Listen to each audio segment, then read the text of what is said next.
හැමෝටම අයිබෝවන් මේ ෂොපිස් වල වංචාව සම්බන්ධයෙන් මේ ඉන්නේ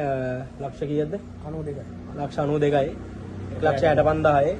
ඔව් මම තමයි මෙතන වැඩ කරේ මේ ඊතර ඔය කියන කම්පැනි අයිතිකාරයා මේ කියන එක්කෙනාගේ වයිෆ් තමයි මේ ඉන්නේ ගෙවල් හොයාගෙන ඔයා පිළිගන්නවද චලක සනුපති කියන වගේ හස්බන්ඩ් කියලා පිළිගන්නවද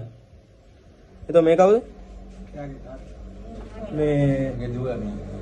අංකල්ගේ දුව තමයි මේ නේ ඔයාගේ බෑනා තමයි චලක කියන්නේ චලක කියන්නේ මගේ බෑනා හරිද එතකොට මේගොල්ලන් ගෙවල් හොයාගෙන තින්න ඔක්කොම මේ තමයි චලක කියන එක්කෙනා චලක කියන බෑනා නේද ආච්චි ඔව් ඔව් බෑනා එතකොට මේ ළමයි ඉන්නවා හරිද ළමයෝ දන්නේ මේ දැන් පිළිගන්නවනේ ඔයගොල්ලෝ චලක කියලා එතකොට එයාට දැන් මෙච්චර එයාත් එක මේ බැඳලා කොච්චර කල්ද මෙයා මැරි කරලා කොච්චර කල්ද මැරි කරලා කොච්චර කල්ද නෑ ඔයාව මැරි කරලා කොච්චර කල්ද ඔය චලක කියන එක්කෙනා මේ කස්ටමර්ස් වල ටික ලයින් එකේ ඉන්නේ හා මාස 17 මේ අවුරුදු 17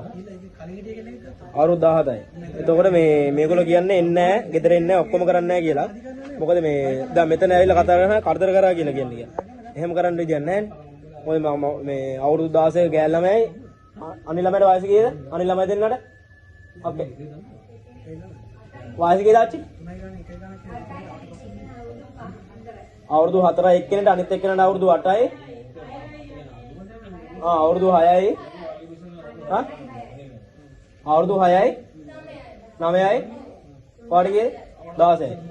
අවුරුදු 16 කෙල්ලෙක් හරිද මේ මොකට කියලා දැන් ඊට පස්සේ දෝෂ ධර්ම ගන්න ගන්න. ඕක ගෲප් එකේ දාලා තියන්න මල්ලේ.